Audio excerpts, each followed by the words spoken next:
Halo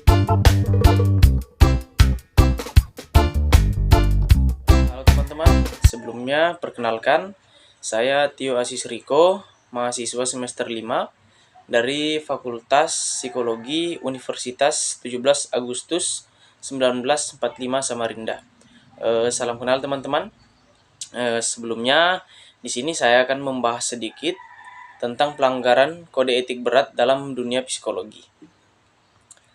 Nah, pelanggaran kode etik psikologi sendiri yaitu tindakan psikolog atau ilmuwan psikologi yang menyimpang dari ketentuan yang telah dirumuskan dalam Kode Etik Psikologi Indonesia.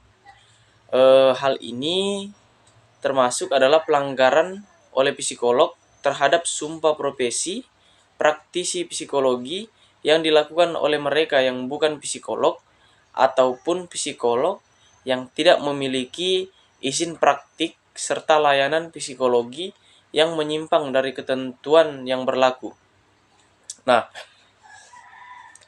kode etik sendiri berfungsi sebagai landasan perlindungan dan pengembangan sebuah profesi. Menurut Gison, kode etik menjadi pedoman pelaksanaan tugas secara profesional bagi masyarakat. Biggs dan Blocker mengungkapkan fungsi kode etik dibagi menjadi 3. Nah, yang pertama itu melindungi suatu profesi psikolog. Yang kedua, mencegah perdebatan atau pertentangan internal dalam profesi. Nah, yang terakhir itu melindungi pelaksanaan profesi dari kesalahan praktisi. Nah, di dalam kode etik psikologi sendiri terbagi dalam pelanggaran kode etik psikologi sendiri itu terbagi menjadi 3 jenis pelanggaran, yang sengaja maupun tidak disengaja yang dilakukan oleh seorang psikolog atau ilmuwan psikolog.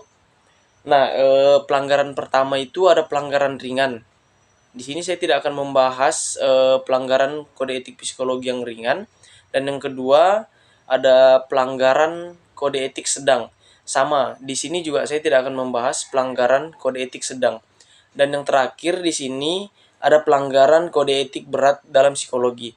Nah, di sini saya akan membahas pelanggaran berat dalam dunia psikologi.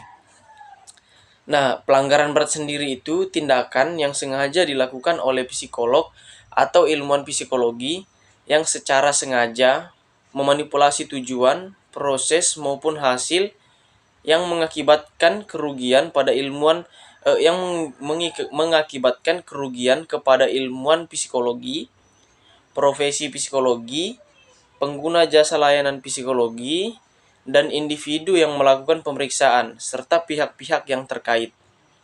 Di sini saya ada satu contoh kasus pelanggaran kode etik psikologi yang menurut saya ini pelanggaran berat. Nah, di sini saya sebutkan seorang psikolog laki-laki melakukan psikotes untuk penerimaan pramugari di suatu perusahaan penerbangan terkemuka tempat ia bekerja. Psikolog ini tertarik dengan salah seorang perempuan cantik yang akan menjadi calon pramugari. Nah, ternyata ia gagal dalam tes. Psikolog tersebut melihat bahwa perempuan tersebut sangat membutuhkan uang untuk memenuhi kebutuhan sehari-harinya.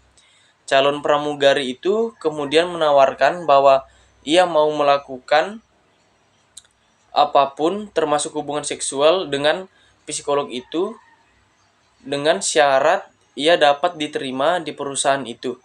Dan akhirnya psikolog itu tergiur untuk menyepakati syarat pramugari tersebut. Nah, pasal-pasal yang dilanggar itu ada pasal 4 ayat 3 yaitu penyalahgunaan di bidang psikologi.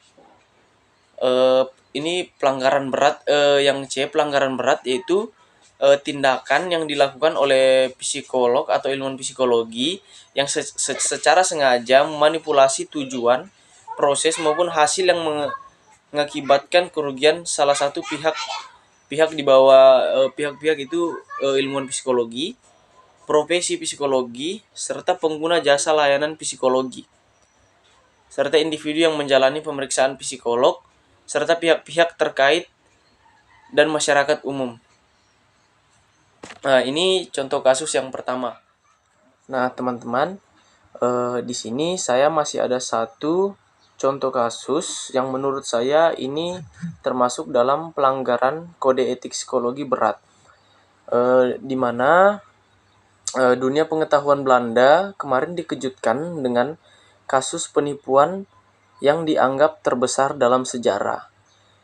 Diederik Stapel, yang saat ini ia adalah mantan guru besar psikologi sosial, menyusun data-data dan penelitian palsu yang diterbitkan dalam puluhan artikel di majalah ilmu pengetahuan.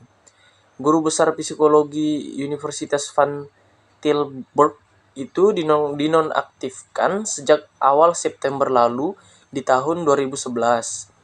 Setelah ia terbukti menggunakan data-data palsu untuk publikasi ilmiahnya. Hasil penyelidikan menunjukkan Stapel yang juga mengajar di Universitas Groningen dan Universitas Van Amsterdam ternyata mempublikasikan 30 tulisan di majalah ilmiah dengan data-data palsu loh. Saat ini penyelidikan juga dilakukan terhadap 130 artikel lainnya di majalah ilmiah dan 24 tulisan di buku-buku ilmiah. Pimlev memimpin komisi yang menyelidiki kasus penipuan ini, teman-teman. Ia mengatakan bahwasannya kasus ini sangat besar, membingungkan dan merusak citra Belanda sebagai negeri ilmu pengetahuan.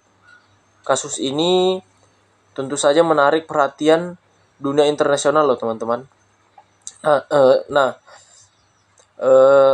Stapel sendiri terkenal di dunia sehubungan penelitiannya yang menyimpulkan bahwa orang-orang yang mengkonsumsi daging akan menjadi lebih agresif loh, teman-teman. Selain itu, ia juga menerbitkan artikel dalam majalah pengetahuan Science soal eksperimen yang menyatakan orang cenderung melakukan tindak diskriminasi jika berada dalam lingkungan yang lebih banyak sampahnya loh. Sekarang penyelidikan itu dan hasilnya bisa dibuang ke tempat sampah loh, teman-teman. Para ilmuwan Belanda terkejut dengan skandal penipuan ilmiah ini. Nah, Universitas Tilburg dan Groningen melaporkan kasus itu bersama. Sementara Universitas Van Amsterdam akan meninjau kembali apakah mereka mencabut gelar doktor yang diberikan kepada Stapel, teman-teman. Nah, menurut saya kasus ini sendiri banyak melanggar pasal dalam kode etik sendiri, teman-teman. Salah satunya itu pasal 17, konflik kepentingan, serta pasal 50, yaitu pengelabuan atau manipulasi dalam penelitian, serta pasal 53, pelaporan dan publikasi hasil penelitian, teman-teman. Serta ada pasal 2E ayat 2, yaitu psikolog atau ilmuwan psikologi apabila terjadi konflik perlu menghindari serta meminimalkan akibat dampak buruk karena keputusan dan tindakan-tindakan ilmiah dari psikolog atau ilmuwan psikologi dapat mempengaruhi kehidupan pihak-pihak lain loh, teman-teman, seperti penelitian yang tadi yang sudah saya bacakan. Serta ada pasal 53, yaitu pelaporan dan publikasi hasil penelitian. Nah, teman-teman, sekian penjelasan dari saya. Mohon maaf jika banyak kesalahan dalam dari tutur kata saya. Saya Tio Asis Riko undur diri. Terima kasih.